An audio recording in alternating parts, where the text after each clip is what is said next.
Isuzu est un constructeur japonais pas très connu en France et pour cause, l'importateur français ne distribue que le D-Max, un pick-up plutôt rustique. Le D-Max est disponible en 2 ou 4 roues motrices mais propose un seul et unique moteur, un diesel de 2,5 litres et 163 chevaux, accouplé à une boîte manuelle ou automatique. Le D-Max existe en cabine 2 places, ou bien en cabine 4 places mais 2 portes, c'est la Space Cab, ou bien en cabine 5 places et 4 portes, c'est la Crew Cab de notre modèle d'essai. Il est en finition haut de gamme Quasar. A l'intérieur, la sellerie cuir et les sièges électriques feraient presque luxe, mais la planche de bord et ses plastiques durs aux ajustages peu précis font redescendre le niveau.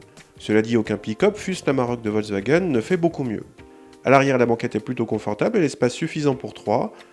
Pour la modularité, non seulement la banquette se rabat-elle, ce qui ne sert pas à grand chose, mais en plus, l'assise se relève, plus utile.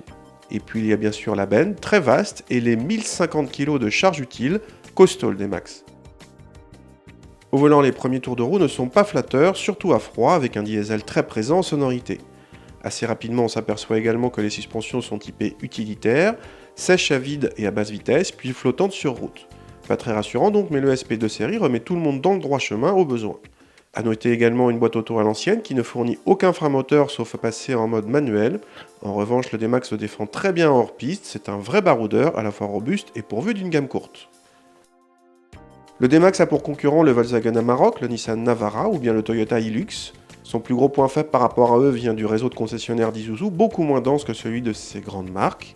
Le D-Max se rattrape partiellement sur ses tarifs plus abordables, même si le Toyota sait également se montrer raisonnable.